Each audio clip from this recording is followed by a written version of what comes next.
All right. Without further ado, the reason that Ish is here, and we'll get to this because I know he just dreads spending time with us. Oh, I am looking hates to it. leave.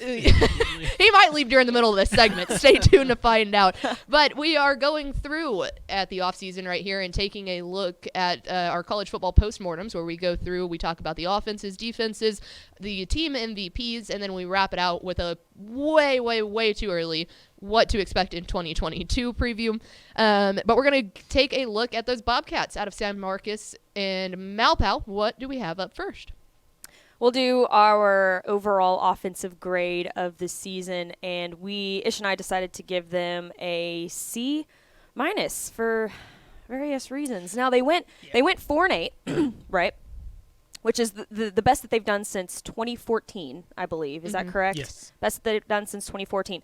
But I was looking at it, and they were 2 overtime wins away from being 2-10. Sure. That's a little frustrating. What are your Sure. thoughts on this offense? Yeah, I mean, so if you watch the offense in the last half of the season, it definitely was not the offense that they probably headed into the season looking to run. As you guys know, Jake Spavital comes from that kind of air raidy tree. He's not strictly air raid, but he comes from that line of thinking. And that is more or less his bread and butter. When he has his personnel, it's wide receiver screens, tunnel screens, setting up, getting people in space, and then getting something vertical, setting up something vertical. Well, if you watch they kind of wanted to do that early in the season. Didn't really work. I don't think they had the wide receiver blocking that really to set up some of those screens. I thought the offensive line play was fine, but it wasn't. And I think the biggest problems was Brady McBride took a step back. Right. And he really put the ball in some very dangerous situations. Eventually, they go to Tyler Vitt, and we'll get to Tyler Vitt later, but they kind of transform into more of a balanced attack where they're using the quarterback run a little bit more, quarterback power, design runs, inside zone, and they kind of patch together an offense as the season goes along. Which is never ideal. Never ideal, right, exactly. You guys will talk about North Texas later on down the line. They did it probably to a better extent, kind of reinvented the offense a little bit, and it worked for them. Texas State, not as well as that, but in a similar fashion, kind of changed their identity a little bit. That's why I didn't give them a failing grade. It's a C- because they did end the year better. Right. The running backs produced, Tyler Vitt produced, and I think that they were able to kind of stumble to the finish line. Yeah. The stat that stuck out to me, and Craven had put this in his kind of Texas State recap, but Brady McBride, 12 touchdowns, 10 interceptions. Yeah. We talked about this with Austin Awney, that he was, I think, 9-9, and it's like when you start dipping down into that 50% almost even ratio, again, You get not in a math trouble. major, but that's not good. And you can't leave that much susceptibility available and expect to win football games. Like that's where and correct me if I'm wrong, when Texas State season started, we all thought, and especially you thought, that Brady McBride was going to be that the guy that they could count on. Yeah. I mean, so last year he ended the year very well, like legitimately. He got benched in 2020. I think he came back for the Georgia Southern game, I think. I couldn't remember exactly where. But last 4 games, he was completing 70% of his passes. He threw like 1 pick to like 9 touchdowns. It was something. It was like an insane ratio, and he really ended the year well. Talking over the spring, Jake Spavital mentioned he took massive strides, etc. So I expected that to continue. And there were just some things in his game. One, I don't think his pocket presence is ideal. I think once there is pressure, he moves out, and I think he still has that mentality of like the best player at Coppell, where it's like, I can outrun everybody on this defense, right? And so when it gets to it, Tyler Vitt, where the difference is, Tyler Vitt, one, is a better designed runner. He's a bigger guy, so he can kind of take a lot of those quarterback draws, and but he's also a lot more decisive. If he's going to tuck and run, he's going to tuck and run. If he's going to throw, he's going to stand in the pocket.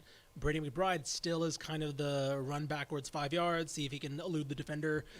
Problem is defensive End end. up losing 6 yards. Right, you end up losing 6 yards because the defensive end can tackle you at this level. Right. And so I think that's where and then of course just accuracy issues, and he's not the strongest arm. So I think overall there were some things that I think lingered from last year that just I think cascaded to what he ended up becoming, and they've addressed it. They got Lane Hatcher from who's Arkansas State starting quarterback. They got him in as a grad transfer, so they've addressed that position to kind of create some competition going into spring. Yeah. Moving on to probably the bigger problem of the Definitely. entire squad, the defense, and we ended up giving them a D+ on this season. Now, I think the stat that really stuck out to me the most was that defense gave up an average of 30+ points a game, which is really sad. They only had 18 sacks in 12 games as well, so that defense, to me, was the real problem of that team as a whole. Yeah. This defense, I don't think this defense had really any depth, and I think that that's something that they gambled on because everybody's going to talk about the transfer policy, things like that, and the defense is where they really hit that side of the ball, where they hit that transfer policy. There were some personnel issues towards the end to the start of the year that kind of baffled me. I've been trying to talk to people in the program to see what kind of went on there. Jaron Morris, who was one of their staples of their defense past couple of years, was playing like special teams at some times, and it's like, what is he doing there? I don't think they ever really figured out their secondary, whether that was due to injury or just like performance or whatever. In the third, I was looking up something in the second half of games, this team just straight up collapsed. Right. They averaged, I believe they gave up, I have it right here, almost 3 points more per third quarter than they did last year. They basically allowed, I think it was close to, they couldn't get off the field. Last year they had an issue of getting off the field, but I want to say they averaged, basically teams averaged 7 third down conversions per game against them, which is near the bottom of the country. And I don't know. I want to say the issue with that is you look at the last name of the defensive coordinator, Zach Spavital. I don't think there's going to be a change there, but I wonder if this was an issue of guys not being familiar with each other, right? Or if there is a schematic issue, which I think the third downs come into play.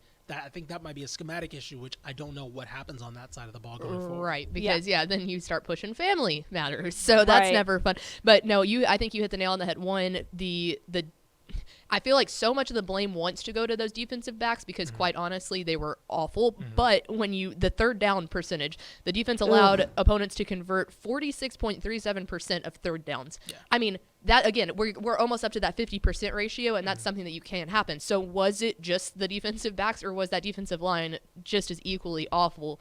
And it's like I feel like all of the talk, all of the pressure gets put on those defensive backs because it was I don't know what to do with my hands every time they walked out there. But I think fundamentally it was just a massive confusion. They never looked like they knew what their job assignment was. It looked like, it was bad when 3rd and 9, it was like, I don't know, they could probably still get this. Yeah. I watched there were so many times where, and specifically it was the UIW game, right? And of course, Cameron Ward is a fantastic quarterback. Eric Morris, of course, is now the offensive coordinator at Wazoo. Cameron Ward's following him there. So obviously they're FBS caliber. There was an FBS quarterback and an FBS caliber coach on that side. But every single time he was the best player on that field. Right. And he was having torched him 350 some odd yards. Whatever he wanted against that defense, it was just like, okay, cool, 3rd and 8 doesn't matter. 3rd and 9 doesn't matter. And there were those situations where they were generating 3rd and longs, and it was like, okay, cool, let's see, first down. It just happened to it. And I don't know if this is they couldn't generate pass rush, and that's probably it. They didn't get many sacks, as Mallory mentioned. They couldn't get much pass rush, so they left him on an island a lot of the time. Again, there were injury issues and kind of just, I don't know, some guys didn't pan out that they thought would pan out, but that's kind of the risk you take when you take this transfer policy. I don't know. It was a lot of confusion, and I think rightfully so, it's kind of a mixed bag when it comes to how the fan base feels because, as Mallory mentioned, 4 wins, first most since 2014. Right? Improvement is improvement. Improvement is improvement, but also there's a loss to an FCS program in there. That can't happen. One that's right down the road. Exactly. Right. It's not something that you haven't ever seen before that's from a totally different state. It's right there. And then one of them was a 45-0 blanking against Louisiana. Yeah. Louisiana's great, but you shouldn't be losing 45-0 in conference. No, and has Louisiana's in the West, and they were second in the West. They're second in the West, and they had 2 conference wins. Sorry, 3 conference. They beat Arkansas State. You can't have that much of a gap between the first place and second place.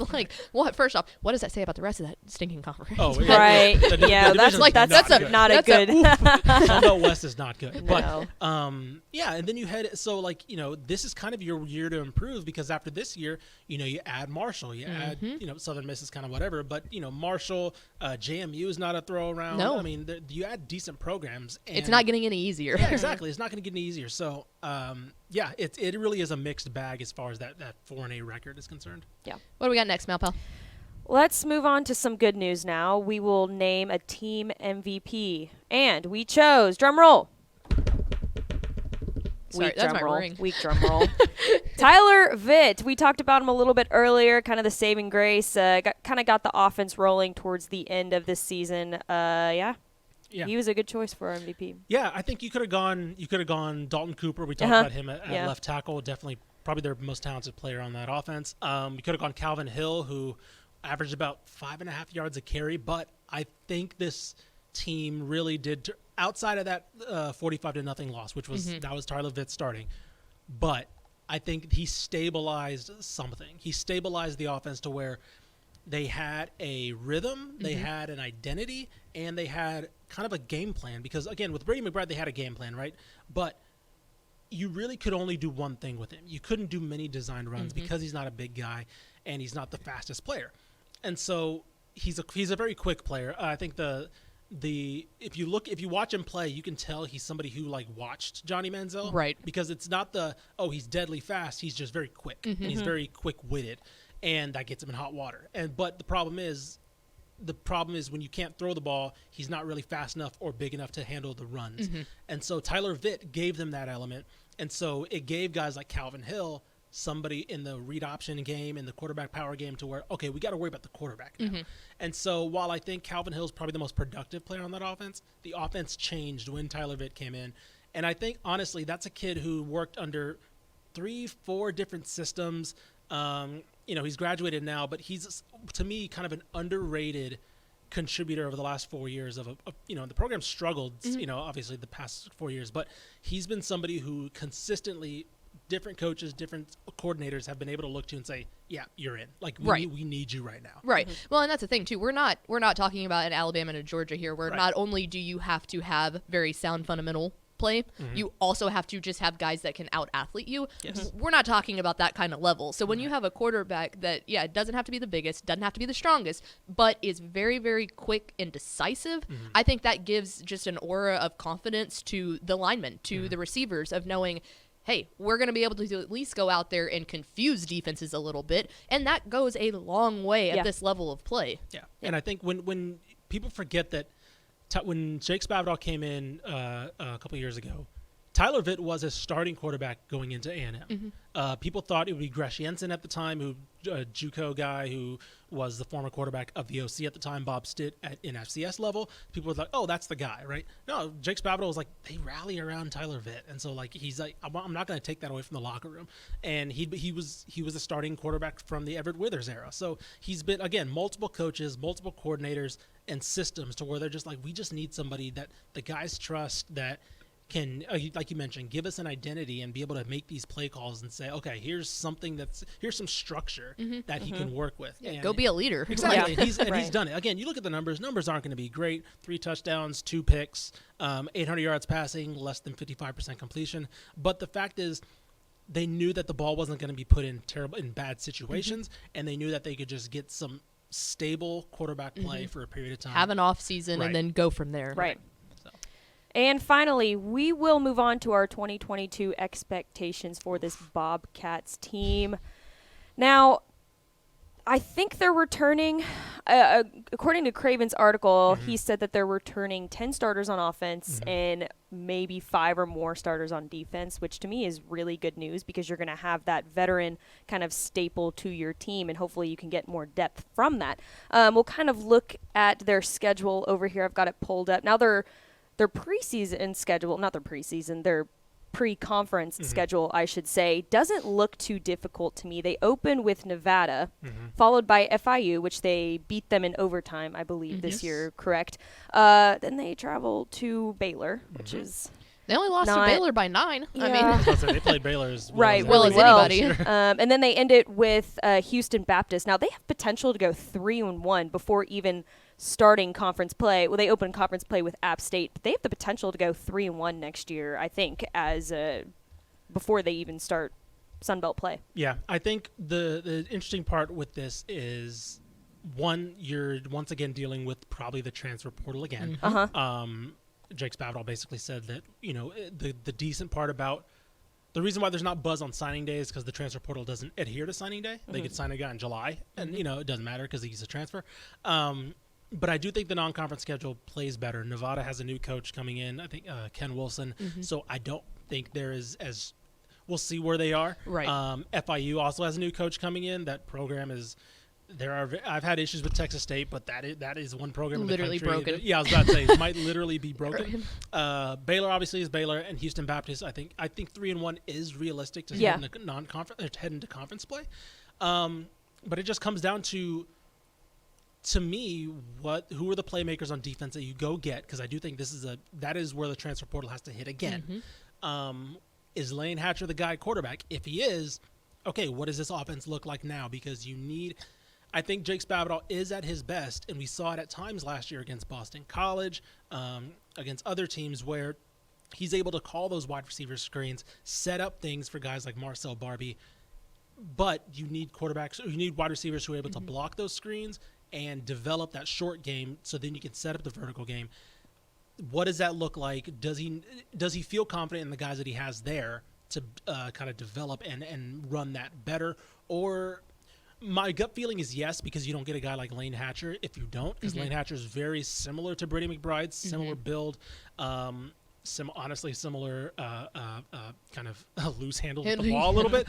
He's kind of a risk taker as well, but I think that type of quarterback shows me that they say, no, we like the guys that we have here. We need somebody who can just get them the ball. Right, and that's, I think, the key portion there is finding consistency somehow, some way, and developing it. Because if you're going to, he's made it, Spavital in his time there has made it very, very clear. Last year, obviously, and like you said, everyone focuses on this, but he didn't bring in a single high school player. It was all transfer things. So that is fine if that's what he's going to buy in and do. And it's fine if it works. Exactly. Right. Yes. And so at some point, that has to start working, and this is the point that it has to start working. And two, you have got to just see him. If the strategy that you're going to do is we want a high turnover rate and bringing in new people, you have to be able to start right now in January setting that fundamental of consistency, and that way you're consistent for 1 year, and then if you want to get a whole new level of consistency the next year, perfectly fine, but it has to be consistent for a calendar year, you know? And I'll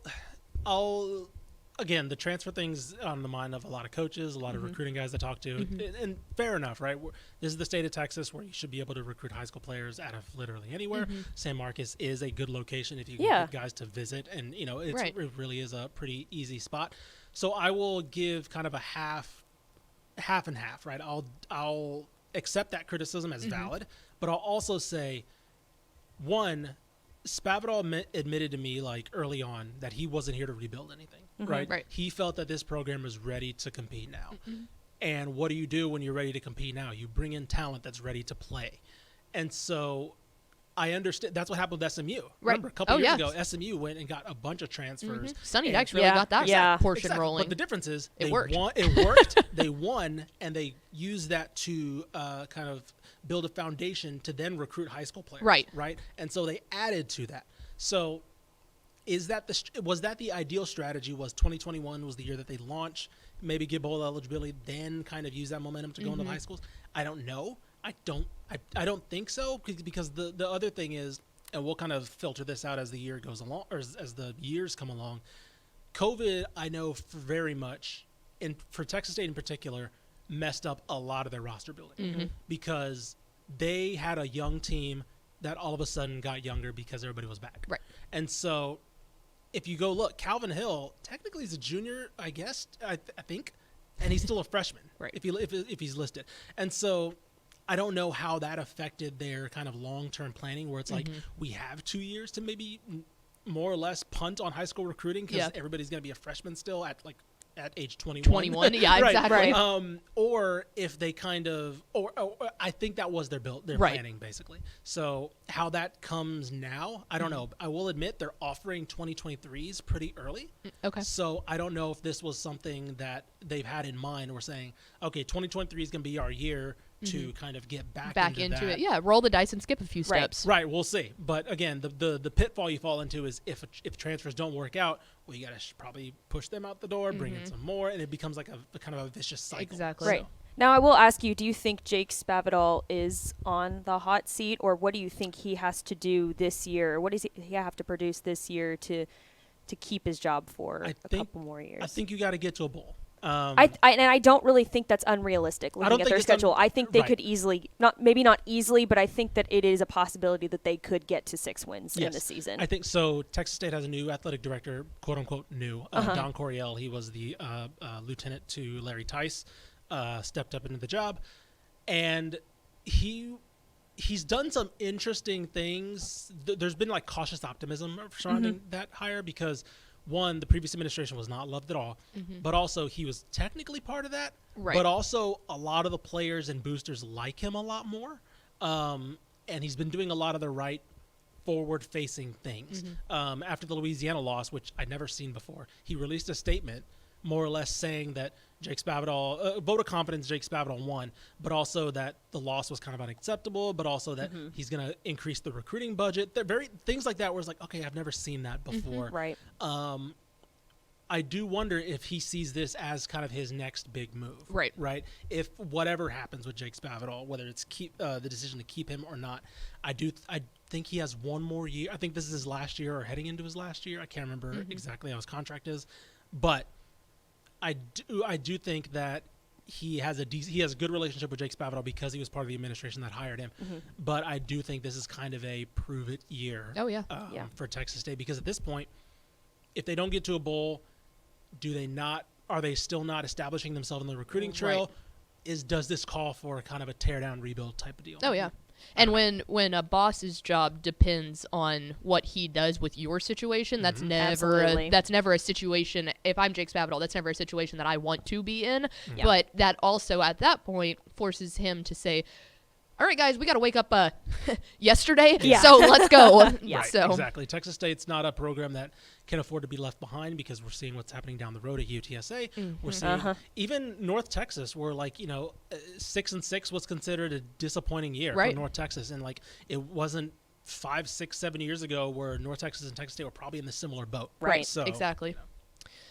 That's all it right. from me. All good. There it is, our 2021 Texas State football post-mortem.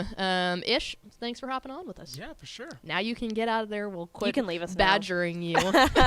You can leave now. We'll give you permission. Appreciate Ish hopping on.